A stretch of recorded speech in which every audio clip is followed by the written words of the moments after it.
Finge que estás muerta.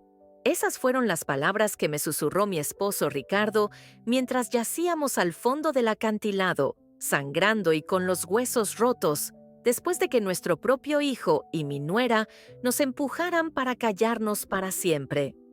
Me llamo Elena Morales, tengo 72 años, y lo que van a escuchar es la historia más terrible y dolorosa de mi vida. Una historia que aún me duele contar, pero que necesito compartir porque hay secretos que son demasiado pesados para cargarlos sola. Todo comenzó hace 3 meses cuando mi hijo Alejandro llegó a nuestra casa en las montañas con su esposa Cristina. Habíamos estado esperando su visita durante semanas porque tenían algo importante que decirnos. «Mamá, papá», nos dijo Alejandro esa tarde mientras tomábamos café en la terraza. «Cristina y yo hemos tomado una decisión muy importante sobre el futuro de ustedes». «¿Qué decisión, hijo?», le preguntó Ricardo. «Pensamos que ya es hora de que se vayan a vivir a un hogar para ancianos». Me quedé helada. ¿Un hogar para ancianos? Alejandro, nosotros estamos perfectamente bien aquí. Mamá, ustedes ya tienen más de 70 años. Es peligroso que vivan solos en esta casa tan alejada. Hijo, hemos vivido aquí durante 40 años. Conocemos cada piedra de este lugar. Exactamente, mamá. Por eso es tan peligroso. Si les pasa algo, nadie se va a dar cuenta. Cristina, que había estado callada, finalmente habló. «Suegros, ya encontramos un lugar muy bonito en la ciudad. Tiene cuidados médicos, actividades, gente de su edad». «Pero nosotros no queremos irnos de nuestra casa», insistí. «Mamá», dijo Alejandro con voz firme, «no es una sugerencia, es una decisión que ya tomamos. La casa se va a vender para pagar el hogar de ancianos». «¿Van a vender nuestra casa?», preguntó Ricardo sorprendido. «Papá, es una casa muy grande para 2 personas mayores. Además, necesitamos el dinero para sus cuidados». «Alejandro, esta casa está a nuestro nombre», le recordé. «Por ahora, mamá, pero ya hablé con un abogado. Por su edad y por su seguridad, podemos hacer los trámites necesarios». Esa conversación terminó con una discusión terrible. Ricardo y yo nos fuimos a dormir esa noche sintiéndonos traicionados por nuestro único hijo. Pero eso era solo el principio. Los siguientes días, Alejandro y Cristina empezaron a comportarse muy extraño. Los escuchaba hablar en voz baja, haciendo llamadas misteriosas, revisando papeles que no nos querían mostrar. Una noche los escuché discutiendo en el cuarto de huéspedes. «¿Estás seguro de que van a firmar?», preguntó Cristina. «Van a tener que firmar, no les queda otra opción. Y si se niegan, no se van a negar. Cuando vean los documentos del médico, van a entender que no están mentalmente competentes para tomar decisiones». «¿Qué documentos del médico?». «Los que conseguí con el doctor Ramírez. Dice que papá muestra signos de demencia y que mamá está deprimida». Me quedé helada. Ni Ricardo ni yo habíamos visto a ningún doctor Ramírez. Alejandro había falsificado documentos médicos. Al día siguiente, mientras ellos salieron al pueblo, revisé su equipaje. Encontré copias de documentos legales, poderes notariales y algo que me dejó sin aliento. Un contrato de venta de nuestra casa, ya firmado por ellos como si fueran los dueños. También encontré una póliza de seguro de vida a nombre de Ricardo y mío, con Alejandro como beneficiario. Una póliza que nosotros nunca habíamos firmado. Cuando Ricardo vio los documentos, se puso pálido. «Elena, nos están estafando. Quieren robarnos la casa y encerrarnos en un asilo». «Es peor que eso, Ricardo. Mira esta póliza de seguro». Cuando vio los números, entendió lo mismo que yo había entendido. Si nosotros moríamos, Alejandro recibiría 2 millones de pesos del seguro, además de quedarse con nuestra casa valuada en otro 1 millón. «Elena», me dijo Ricardo con voz temblorosa, «creo que nuestro hijo no solo nos quiere robar, creo que nos quiere matar». Esa tarde, cuando Alejandro y Cristina regresaron, fingimos que no habíamos encontrado nada. Pero esa noche escuchamos algo que confirmó nuestros peores temores. «Ya está todo listo», le decía Cristina a Alejandro. «El doctor Ramírez va a venir mañana con los papeles de incapacidad mental. Los vamos a llevar al notario y después directo al asilo. ¿Y si se resisten? Alejandro, son dos viejitos de más de 70 años. ¿Qué van a poder hacer?» «Cristina, mi papá todavía es fuerte y mi mamá es muy terca. Por eso tenemos el plan B». «¿Cuál plan B? El accidente en el sendero de la montaña». Ricardo y yo nos miramos aterrorizados. Estaban planeando matarnos. Al día siguiente, Alejandro llegó al desayuno con una sonrisa que me dio escalofríos. «Buenos días, papá, mamá. ¿Qué tal durmieron?» «Bien, hijo», mentí, aunque Ricardo y yo habíamos estado despiertos toda la noche planeando qué hacer. «Perfecto, porque hoy tengo una sorpresa para ustedes». «¿Qué sorpresa?», preguntó Ricardo con desconfianza. «Vamos a hacer una caminata familiar por el sendero de la montaña, como en los viejos tiempos». Se me erizó la piel. El sendero de la montaña era el lugar que habían mencionado para su plan B. «Alejandro, hace mucho que no caminamos por ahí», dije tratando de sonar natural. «Por eso mismo, mamá. Será bonito recordar cuando yo era niño y subíamos juntos». Cristina apareció en la cocina ya vestida para caminar. «Buenos días, suegros. ¿Listos para la aventura?» «No sé si sea buena idea», dijo Ricardo. «Ese sendero puede ser peligroso para personas de nuestra edad». «Papá», insistió Alejandro, «van a estar conmigo y con Cristina. No les va a pasar nada». La ironía de esas palabras me revolvió el estómago. Una hora después, estábamos caminando por el sendero serpenteante que subía hacia el mirador del acantilado. Era un lugar que conocíamos bien, donde habíamos llevado a Alejandro muchas veces cuando era pequeño para ver el atardecer. «¿Se acuerdan cuando traíamos a Alejandro aquí de niño?», preguntó Cristina con falsa nostalgia. «Por supuesto», respondí. «Era su lugar favorito». «Sí», dijo Alejandro. «Siempre decía que desde aquí se podía ver todo el valle». Seguimos caminando. Yo observaba cada movimiento de ellos, cada mirada que se cruzaban. Ricardo había tomado mi mano y la apretaba de vez en cuando, transmitiéndome su apoyo silencioso. Después de 45 minutos, llegamos al mirador. Era un lugar hermoso pero peligroso, con un acantilado de más de 50 metros de altura que daba directamente a un barranco rocoso. «¡Qué vista tan bonita!», dijo Cristina admirando el paisaje. «Sí», agregó Alejandro, «es perfecto para lo que tengo planeado». Ricardo y yo nos pusimos tensos. «¿Qué tienes planeado, hijo?», pregunté tratando de mantener la calma. «Mamá, papá», dijo Alejandro con voz seria, «necesitamos hablar de algo muy importante». «¿De qué, Alejandro?» «De los papeles que encontraron ayer en nuestro equipaje». Se me heló la sangre. Sabían que habíamos descubierto sus planes. «No sabemos de qué hablas», mintió Ricardo. «Papá, no finjan. Los vimos revisar nuestras cosas. Vimos que encontraron los documentos». Cristina se posicionó estratégicamente detrás de nosotros, bloqueando la salida del sendero. «Alejandro», le dije, «¿podemos hablar de esto en casa?» «No, mamá, aquí es perfecto. Nadie nos va a molestar». «Hijo, si es por la casa, podemos negociar algo». «¿Negociar?», se rió Alejandro. «Mamá, ustedes ya no están en posición de negociar nada». Ricardo dio un paso hacia adelante. «Alejandro, somos tus padres».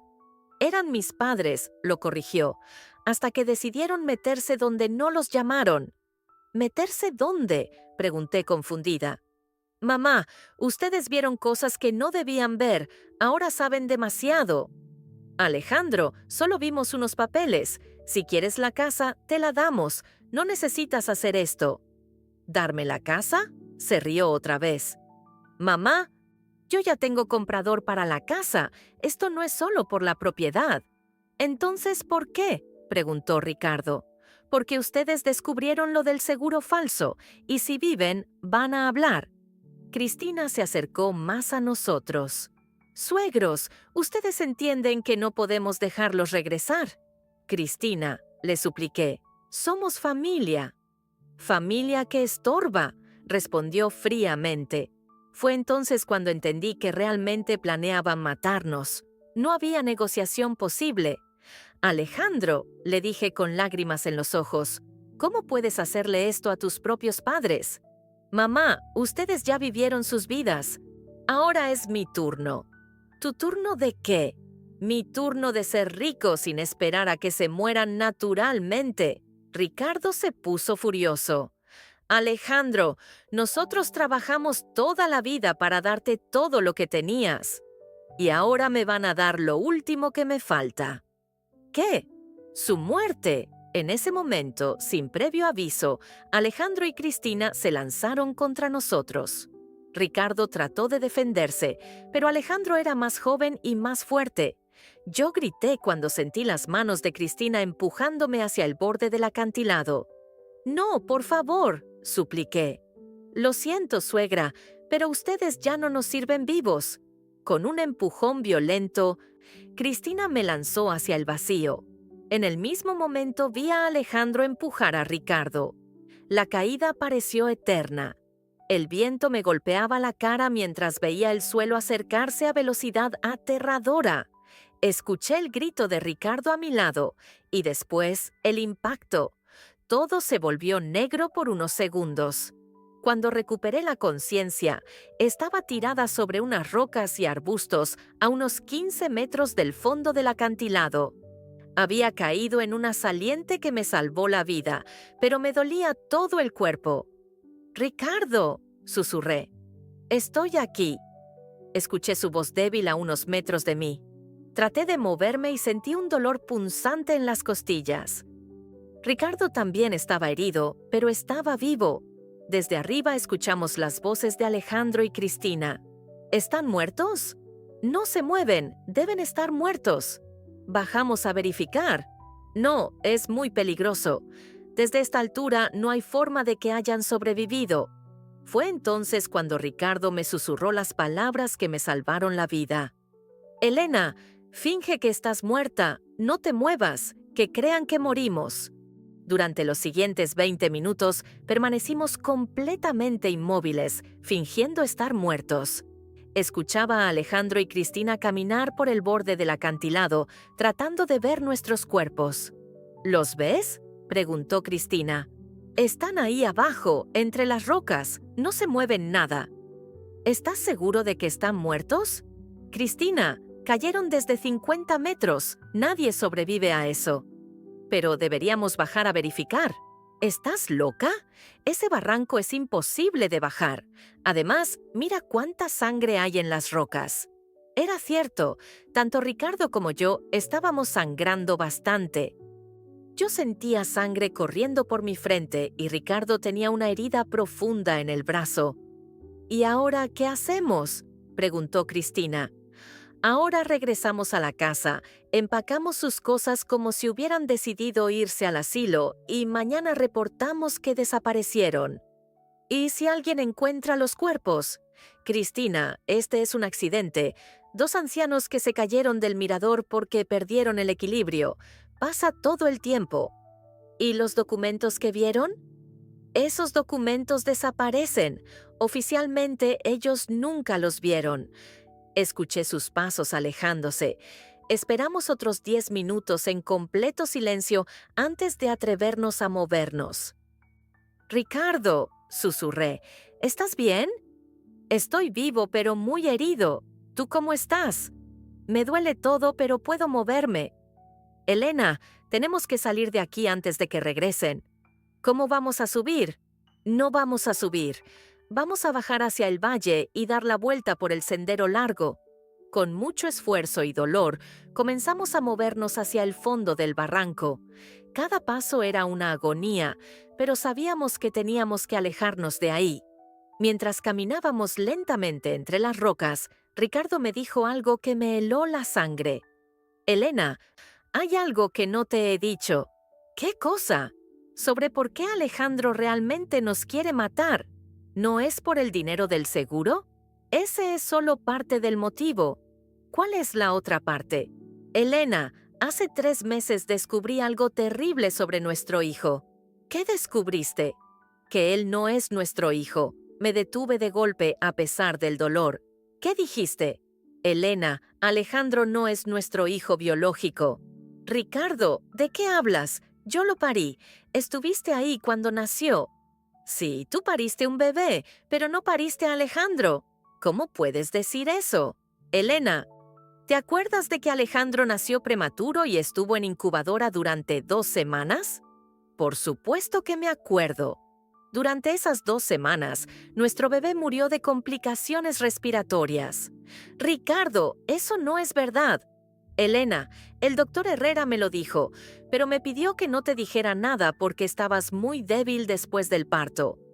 Entonces, ¿quién es Alejandro? Es el hijo de otra pareja cuyo bebé también murió esa misma semana.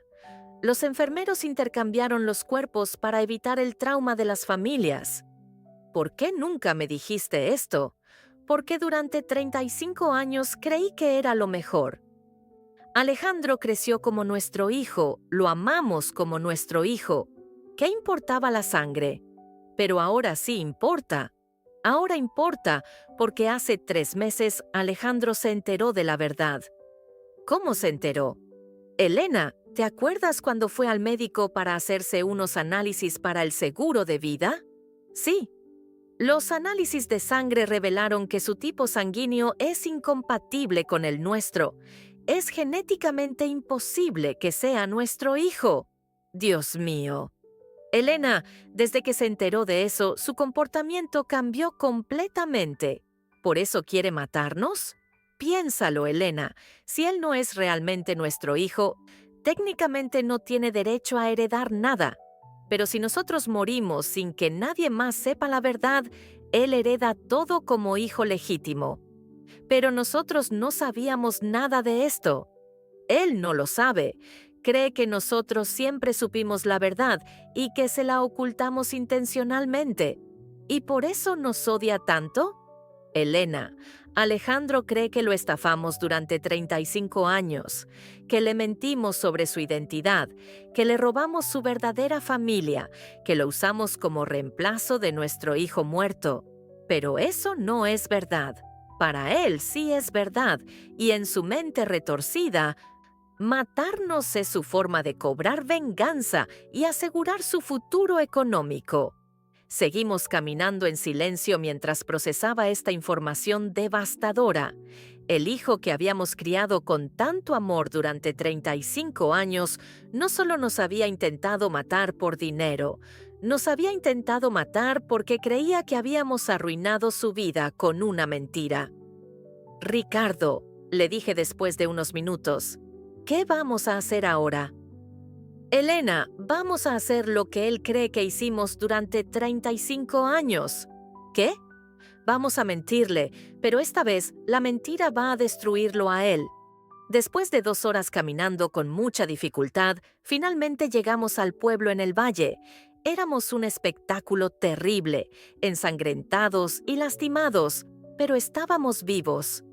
Ricardo, necesitamos ir al hospital, le dije. No, Elena, si vamos al hospital van a hacer preguntas. Y si hacen preguntas, Alejandro se va a enterar de que sobrevivimos. Pero estamos muy heridos. Elena, si Alejandro descubre que estamos vivos, va a terminar el trabajo. Esta vez no vamos a tener tanta suerte. En lugar del hospital, fuimos a la casa de doña Carmen, una enfermera jubilada que vivía en el pueblo y nos conocía desde hace años. Dios mío, ¿qué les pasó?, gritó cuando nos vio en su puerta. Carmen, necesitamos tu ayuda, le dije, pero tienes que prometerme que no le vas a decir a nadie que nos viste. Por supuesto, pasen rápido. Carmen nos curó las heridas en silencio. Ricardo tenía 3 costillas rotas y yo tenía una conmoción leve, pero por milagro no teníamos heridas graves. ¿Me van a decir qué pasó?, preguntó mientras nos vendaba. Alguien trató de matarnos, respondí directamente. ¿Alguien conocido? Ricardo y yo nos miramos. Nuestro hijo. Carmen casi se desmaya. ¿Su propio hijo? Es una historia muy larga, Carmen, pero necesitamos que nos ayudes con algo más. Lo que necesiten. Necesitamos usar tu teléfono para hacer unas llamadas y necesitamos quedarnos aquí unos días mientras planeamos qué hacer. Esta es su casa. Esa noche, mientras Carmen dormía, Ricardo y yo planeamos nuestra venganza. Elena, Alejandro cree que estamos muertos. Eso nos da una ventaja. ¿Qué ventaja? Que podemos investigar todo lo que ha hecho sin que se entere. ¿Cómo? Elena, ¿te acuerdas del detective privado que contraté cuando pensé que me estaba siendo infiel hace 10 años? ¿El señor Gutiérrez? Ese mismo. Voy a contratarlo para que investigue a Alejandro. Quiero saber exactamente qué ha estado haciendo estos meses. Al día siguiente, Ricardo llamó al detective desde el teléfono de Carmen. Señor Gutiérrez, necesito que investigue a mi hijo sin que él se entere. ¿Su hijo? ¿Por qué? Porque acaba de intentar matarme a mí y a mi esposa. Después de explicarle la situación, el detective aceptó el caso. ¿Qué quiere que investigue específicamente? Todo. ¿Con quién se junta? ¿Qué negocios tiene? ¿De dónde saca dinero? ¿Qué ha estado haciendo los últimos 3 meses? ¿Y cómo lo voy a contactar con los resultados? No nos va a contactar. Nosotros le vamos a hablar. 3 días después, el detective tenía información que nos dejó helados. Señor Hernández, su hijo no solo planeaba matarlos a ustedes. ¿Qué quiere decir? En los últimos 6 meses, Alejandro ha sacado seguros de vida a nombre de 5 personas mayores de su pueblo. ¿Qué? Todas personas solas, sin familia cercana, y todas han tenido accidentes fatales en los últimos meses. ¿Estás diciendo que... Estoy diciendo que ustedes no fueron sus primeras víctimas. Su hijo es un asesino serial. Ricardo tuvo que sentarse. La información era devastadora. ¿Tiene pruebas? Tengo suficientes pruebas para demostrar el patrón, pero necesito más evidencia para llevarlo a la policía. ¿Qué tipo de evidencia? Una confesión sería ideal. ¿Cómo vamos a conseguir una confesión si él cree que estamos muertos? Ahí es donde entra el plan que tengo. ¿Cuál plan? Vamos a hacerle creer que ustedes siguen vivos, pero que están escondidos porque descubrieron sus otros crímenes. ¿Y eso cómo nos ayuda? Si él piensa que ustedes pueden incriminarlo por los otros asesinatos, va a tratar de negociar, y en esa negociación va a confesar. Esa noche, Ricardo y yo decidimos seguir el plan del detective. Elena, mañana vamos a empezar la fase final de nuestra venganza. ¿Qué vamos a hacer? Vamos a enviarle una carta anónima diciéndole que sabemos lo que les hizo a esas otras personas. ¿Y si no funciona? Va a funcionar, Elena, porque los criminales siempre cometen el mismo error. ¿Cuál? Creen que son más inteligentes que todos los demás. La carta que enviamos a Alejandro era simple pero efectiva. Sabemos lo que les hiciste a los otros 5. Sabemos de los seguros falsos. Estamos vivos y tenemos las pruebas. Si quieres negociar, ven solo al puente del río mañana a las 8 de la noche. Le pedimos a Carmen que la entregara en nuestra casa sin que la vieran. ¿Están seguros de que esto es buena idea?, nos preguntó. Carmen, es la única forma de detenerlo antes de que mate a más gente, respondió Ricardo. Al día siguiente, el detective nos confirmó que Alejandro había recibido la carta. Está completamente desesperado. Lo vi salir y entrar de la casa 5 veces. Está haciendo llamadas frenéticas. ¿A quién llama? A Cristina, principalmente, pero también hizo algunas llamadas a números que no reconozco. ¿Va a venir al puente? Estoy seguro de que sí, pero no va a venir solo. ¿Cómo lo sabe? Porque compró un arma esta mañana. Ricardo y yo nos miramos aterrorizados. ¿Un arma? Una pistola. Legalmente, pero es claro que no planea negociar. Planea silenciarlos para siempre. Entonces no podemos ir al puente. Sí van a ir, pero van a tener protección. ¿Qué protección? La policía va a estar escondida y yo voy a tener grabadoras para capturar todo lo que diga. Esa noche, a las 7:30, Ricardo y yo estábamos escondidos detrás de unos arbustos cerca del puente. El detective tenía cámaras instaladas y la policía estaba posicionada estratégicamente. A las 8:05, Alejandro llegó al puente. Venía solo, pero pudimos ver que llevaba algo bajo la chaqueta. ¿Dónde están?, gritó. Sé que están ahí. Ricardo y yo salimos lentamente de nuestro escondite, manteniendo distancia. «Hola, Alejandro», le dije. Su cara se transformó cuando nos vio. Pasó del alivio al terror en segundos. Como, «Ustedes están muertos, los vi caer». «Estamos más vivos que nunca», respondió Ricardo. «¿Qué quieren?» «Queremos la verdad», le dije. «¿Qué verdad?» «La verdad sobre doña María, don José, la señora Esperanza, don Miguel y doña Rosa». Alejandro se puso pálido. Esos eran los nombres de las otras víctimas. «No sé de qué me hablan». «Alejandro, sabemos todo. Los seguros falsos, los accidentes planeados, todo. Ustedes no pueden probar nada». «¿No podemos?», preguntó Ricardo. «Alejandro, ¿crees que después de 35 años no te conocemos? Ustedes me mintieron durante 35 años. ¿Te mentimos en qué? ¿Sobre quién soy realmente?» «Alejandro, nosotros no sabíamos». «Mentirosos, claro que sabían». «Hijo, cuando te dieron a nosotros en el hospital, nosotros creíamos que eras nuestro bebé». «No soy su hijo. Tienes razón», dijo Ricardo calmadamente. «No eres nuestro hijo biológico. Entonces no merezco nada de ustedes. ¿Por eso mataste a esas 5 personas? ¿Por dinero?» «Yo necesitaba dinero para empezar mi vida real». «¿Tu vida real?» «Mi vida sin ustedes, mi vida sin mentiras». Alejandro sacó la pistola y nos apuntó. «Ahora van a morir de verdad». «Alejandro», le dije, «antes de que nos mates, dime algo». «¿Qué? ¿De verdad crees que matar gente inocente es la solución? Esa gente ya estaba vieja. Yo solo aceleré lo inevitable». «¿Cómo querías acelerar lo nuestro?» «Exactamente». «Y Cristina, ella también mata gente». «Cristina es mi socia.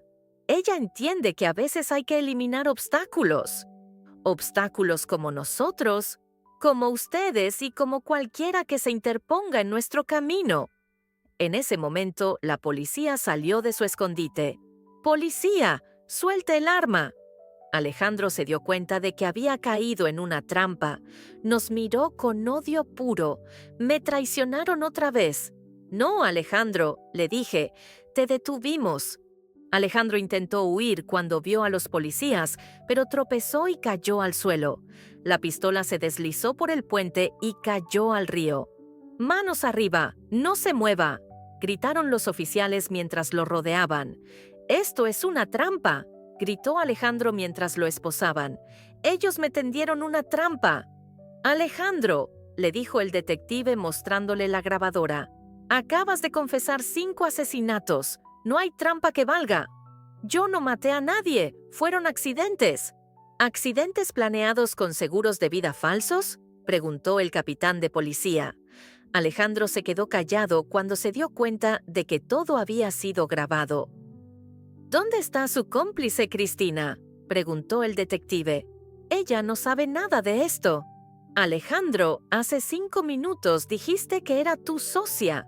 «Yo no dije eso». «Lo tenemos grabado», respondió el detective. Mientras se llevaban a Alejandro, me acerqué a él por última vez. «Hijo», le dije, «quiero que sepas algo. No soy tu hijo». «Tienes razón, pero durante 35 años te amamos como si lo fueras, y eso cuenta para algo». «No cuenta para nada». «Alejandro, si hubieras venido a nosotros con la verdad sobre tu identidad, te habríamos ayudado a encontrar a tu familia biológica». «Mentirosa». «No es mentira, porque el amor no depende de la sangre». «Ustedes arruinaron mi vida». «No, Alejandro, tú arruinaste tu propia vida cuando decidiste matar gente inocente». Los policías se lo llevaron gritando amenazas y maldiciones. 2 horas después, arrestaron a Cristina en nuestra casa. Según el detective, ella trató de huir con maletas llenas de documentos falsos y dinero en efectivo. Encontramos suficiente evidencia para conectarla con todos los crímenes, nos informó el detective. ¿Qué tipo de evidencia? Pólizas de seguro falsificadas, documentos médicos alterados y una lista con nombres de futuras víctimas. ¿Futuras víctimas? Sí. Tenían planeado matar a por lo menos 10 personas más en los próximos 6 meses. Ricardo se tuvo que sentar. La realidad de lo cerca que habíamos estado de morir era abrumadora. ¿Cuánto tiempo van a estar en la cárcel?, pregunté. Con 5 cargos de asesinato en primer grado cada uno, más intento de asesinato contra ustedes, más fraude de seguros, están viendo cadena perpetua sin posibilidad de libertad condicional. Esa noche, de regreso en casa de Carmen, Ricardo y yo finalmente pudimos descansar. Elena, me dijo, todavía no puedo creer que nuestro hijo fuera capaz de hacer esto. Ricardo, ese no era nuestro hijo. Nuestro hijo murió hace 35 años en el hospital.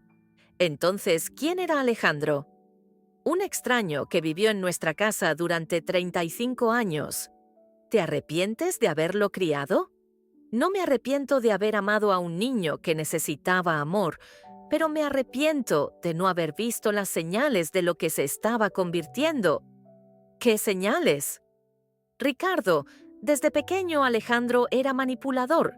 Siempre encontraba la forma de conseguir lo que quería, sin importar a quién lastimara. Pensé que era solo inteligente. Hay una diferencia entre ser inteligente y ser calculador.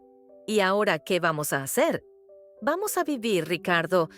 Vamos a vivir el tiempo que nos quede sin miedo, sin culpa, sin hijos que nos quieran muertos. Una semana después, pudimos regresar a nuestra casa en las montañas. Los vecinos nos recibieron como héroes cuando se enteraron de toda la historia. Don Ricardo, doña Elena, nos decía don Pedro del pueblo, ustedes salvaron muchas vidas al detener a ese criminal. Solo hicimos lo correcto, respondía Ricardo. No, hicieron mucho más que eso. Arriesgaron sus propias vidas para proteger a otros. 2 meses después, recibimos una carta del fiscal del caso. Estimados señores Hernández, gracias a su testimonio y evidencia, Alejandro Mendoza y Cristina López han sido sentenciados a cadena perpetua sin posibilidad de libertad condicional. Su valentía ha salvado las vidas de muchas personas inocentes. Esa noche, mientras cenábamos en nuestra terraza viendo el atardecer en las montañas, Ricardo levantó su copa de vino. Elena, brindemos. ¿Por qué? Por estar vivos, por haber sobrevivido, por haberse hecho justicia. Y por haber aprendido que la familia verdadera no es la que comparte tu sangre, ¿no? No, la familia verdadera es la que nunca te empujaría de un acantilado. Brindamos en silencio, agradecidos de estar vivos y de haber detenido a un monstruo que se hacía pasar por nuestro hijo. Un año después del juicio, Ricardo y yo habíamos establecido una rutina completamente nueva. Nos despertábamos cada mañana agradecidos de estar vivos y de tener la oportunidad de disfrutar nuestros años dorados en paz. Elena, me dijo Ricardo una mañana mientras desayunábamos en la terraza, ¿te arrepientes de algo? ¿Te refieres a Alejandro? Me refiero a todo, a haber criado a un hijo que no era nuestro, a no habernos dado cuenta de lo que era capaz de hacer, a haber confiado en él hasta el final. Ricardo, no me arrepiento de haber amado a ese niño durante 35 años, pero sí me arrepiento de no haber establecido límites desde pequeño. ¿Qué tipo de límites? Ricardo, ¿te acuerdas cuando Alejandro tenía 12 años y mató al gato de los vecinos porque había arañado su pelota? Sí, pero dijimos que fue un accidente. No fue un accidente, Ricardo. Yo lo vi hacerlo deliberadamente, pero cuando lo confronté, él me convenció de que el gato lo había atacado primero. ¿Por qué nunca me dijiste eso? Porque no quería creer que nuestro hijo fuera capaz de lastimar a un animal sin razón. ¿Hubo otras señales? Muchas. Cuando tenía 16 años y empezó esa pelea en la escuela que mandó a un niño al hospital. Pero él dijo que fue en defensa propia. Ricardo, yo hablé con la directora. Los otros niños dijeron que Alejandro había provocado la pelea solo porque quería lastimar a ese niño. ¿Y por qué no hicimos nada? Porque siempre encontraba la forma de justificar sus acciones y nosotros siempre le creíamos porque queríamos creer. Elena, ¿crees que si hubiera sido nuestro hijo biológico habría sido diferente? No lo sé, Ricardo. Pero creo que la genética no determina si alguien va a ser un asesino. Entonces, ¿qué lo determina? Las decisiones que toma cada persona. Alejandro decidió ser cruel, decidió ser manipulador, decidió ser un asesino. Esa tarde recibimos una visita inesperada. Era la hermana de Doña María, una de las víctimas de Alejandro. Señores Hernández, nos dijo, quería agradecerles personalmente. ¿Agradecernos por qué, señora? Por haber detenido al hombre que mató a mi hermana. Señora, nosotros no pudimos salvar a su hermana. Llegamos demasiado tarde, pero salvaron a muchas otras personas que estaban en esa lista. ¿Cómo está usted después de todo lo que pasó? Mejor, ahora que sé que el responsable está en la cárcel para siempre, pero quería preguntarles algo. Díganos, ¿cómo pueden vivir sabiendo que criaron a un monstruo? La pregunta nos golpeó como una bofetada. Señora, respondí después de un momento, nosotros no criamos a un monstruo, criamos a un niño que decidió convertirse en monstruo. ¿No es lo mismo? No, señora, no es lo mismo, porque hay miles de niños que crecen en situaciones difíciles y no se convierten en asesinos. Entonces, ¿por qué él sí? Porque eligió el camino fácil, eligió tomar lo que quería sin importarle a quién lastimara. ¿Y ustedes no se sienten culpables? Nos sentimos tristes, respondió Ricardo, pero no culpables. ¿Por qué no? Porque hicimos todo lo que pudimos con la información que teníamos. Le dimos amor, educación, oportunidades. Él decidió usar todo eso para hacer daño. La señora se quedó callada por un momento. Luego nos dijo algo que nos sorprendió. ¿Saben qué? Tienen razón. Yo tuve 3 hijos. 2 son buenas personas y uno está en la cárcel por robo. Los 3 crecieron en la misma casa, con los mismos padres, con las mismas oportunidades. Pero cada uno eligió un camino diferente. Exactamente, le dije. Al final, cada persona es responsable de sus propias decisiones. Después de que se fue, Ricardo y yo nos quedamos en silencio por un rato. Elena, me dijo finalmente, ¿crees que Alejandro alguna vez se va a arrepentir de lo que hizo? No lo sé, Ricardo, pero ya no es nuestro problema. ¿No te duele pensar en él en la cárcel? Me duele pensar en las 5 personas que mató. Me duele pensar en las 10 que habría matado si no lo hubiéramos detenido. Alejandro eligió su destino. ¿Y si algún día nos pide perdón? Ricardo, si algún día Alejandro muestra arrepentimiento real, no por haber sido atrapado, sino por haber lastimado gente inocente, entonces podremos considerar perdonarlo. ¿Lo visitarías en la cárcel? No, porque visitar a alguien en la cárcel implica que todavía tienes una relación con esa persona, y nosotros ya no tenemos una relación con Alejandro. ¿Entonces somos oficialmente una familia sin hijos? Ricardo, somos una pareja que sobrevivió a una tragedia y eso es suficiente. Esa noche, mientras cenábamos, Ricardo levantó su copa otra vez. ¿Ahora por qué brindamos?, le pregunté. Por haber aprendido la diferencia entre ser padres y ser víctimas. ¿Cuál es la diferencia? Los padres aman incondicionalmente. Las víctimas permiten que ese amor las destruya. Y nosotros ya no somos víctimas. No, Elena, ya no somos víctimas. 2 años después de aquel terrible día en el acantilado, Ricardo y yo habíamos encontrado una paz que nunca pensamos que sería posible. Nos levantábamos cada mañana con gratitud por estar vivos y por haber tenido la fuerza de sobrevivir a la traición más grande que puede existir. Elena, me dijo Ricardo una mañana mientras regaba las flores del jardín, ¿alguna vez te preguntas cómo habría sido nuestra vida si Alejandro hubiera sido realmente nuestro hijo? A veces, respondí, pero luego me doy cuenta de que esa pregunta no tiene sentido. ¿Por qué? Porque nuestro verdadero hijo murió a los pocos días de nacer. Alejandro siempre fue otra persona, con otros genes, con otra predisposición al comportamiento. ¿Crees que si hubiéramos sabido la verdad desde el principio, las cosas habrían sido diferentes? Tal vez lo habríamos criado con más límites, o tal vez habríamos buscado ayuda profesional cuando empezó a mostrar comportamientos preocupantes. ¿Te arrepientes de no haber investigado más sobre su familia biológica?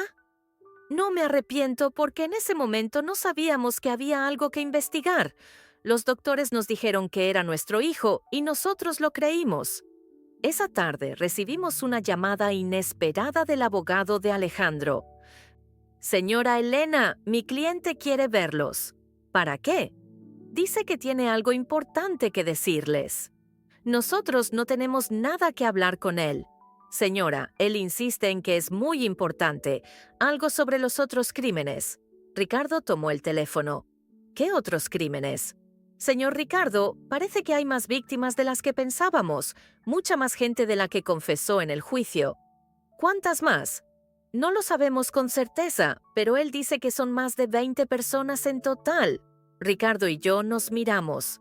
La posibilidad de que hubiera más familias sufriendo por causa de Alejandro nos hizo reconsiderar.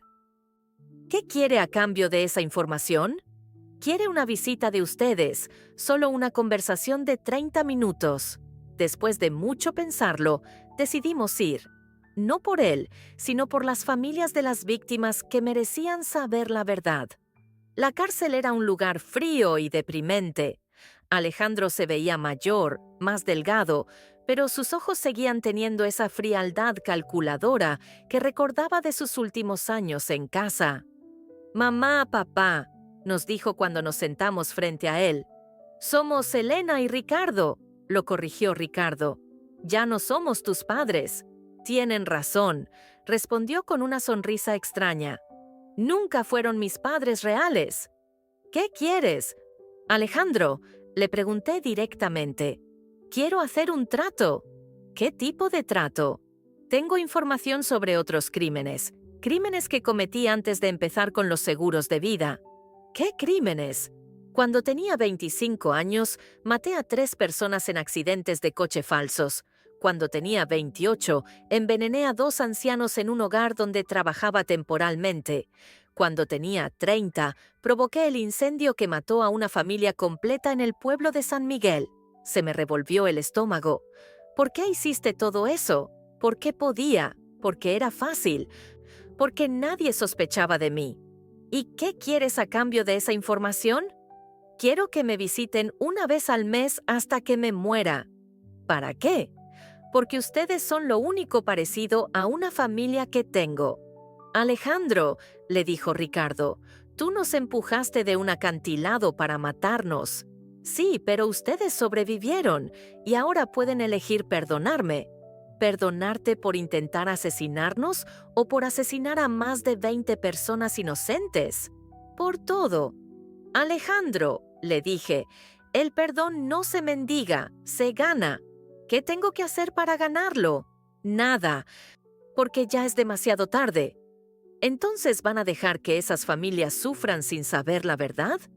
Vamos a darle tu información a la policía sin necesidad de visitarte.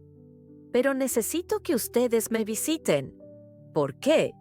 Porque en este lugar, el único respeto que puedo tener es si la gente sabe que mi familia me visita.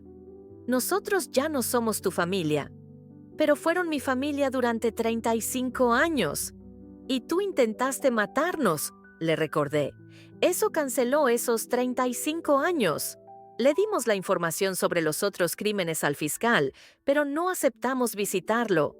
Algunas heridas son demasiado profundas para sanar y algunas traiciones son imperdonables. 6 meses después, recibimos noticias de que Alejandro había muerto en la cárcel. Otro preso lo había apuñalado durante una pelea en el comedor. ¿Cómo te sientes?, me preguntó Ricardo cuando nos enteramos. Aliviada, respondí honestamente. Aliviada de saber que no va a lastimar a nadie más. ¿No sientes nada de tristeza? Siento tristeza por el niño que criamos durante años, pero ese niño murió hace mucho tiempo. El hombre que murió en la cárcel era un extraño. El funeral de Alejandro fue pequeño. Solo fuimos nosotros, Cristina con esposas y 2 guardias, y el abogado. No hubo lágrimas. No hubo discursos emotivos. Solo el cierre de un capítulo muy doloroso de nuestras vidas. Ahora, querido amigo que me escucha, quiero compartir contigo las lecciones más importantes que aprendí de esta experiencia terrible. Primero, que la familia no se define por la sangre, sino por el amor y el respeto mutuo. Alejandro compartió nuestro hogar por 35 años, pero nunca fue realmente familia porque no nos respetaba ni nos amaba genuinamente. Segundo, que no todos los hijos agradecen los sacrificios de sus padres. Algunos los ven como debilidad y los explotan. Es importante establecer límites y no permitir que nadie, ni siquiera un hijo, abuse de tu amor. Tercero, que el perdón tiene límites. Puedes perdonar errores, puedes perdonar palabras crueles, puedes perdonar descuidos, pero no tienes que perdonar intentos de asesinato. Algunas acciones son imperdonables y está bien reconocerlo. Cuarto, que sobrevivir a una traición familiar te hace más fuerte, no más amargado. Ricardo y yo somos más felices ahora que cuando vivíamos con miedo de decepcionar a alguien que nunca nos valoró. Y quinto, que nunca es demasiado tarde para comenzar una nueva vida. A los 72 y 75 años, Ricardo y yo hemos construido una vida llena de paz, gratitud y amor verdadero. Si estás pasando por una situación familiar difícil, recuerda esto. No tienes que tolerar maltrato solo porque viene de familia. Tu vida vale más que mantener relaciones tóxicas. Y si eres padre o madre, recuerda que amar a tus hijos no significa permitir que te falten el respeto. El amor verdadero incluye límites, disciplina y la disposición de decir no cuando es necesario. Cuéntame en los comentarios, ¿has tenido que alejarte de algún familiar tóxico? ¿Crees que el perdón tiene límites? ¿Desde qué país me estás escuchando? Esta historia fue la más difícil de contar de toda mi vida, pero espero que te sirva para valorar a las personas que realmente te aman y te respetan, porque la vida es demasiado corta para gastarla con gente que no te valora, aunque esa gente lleve tu apellido.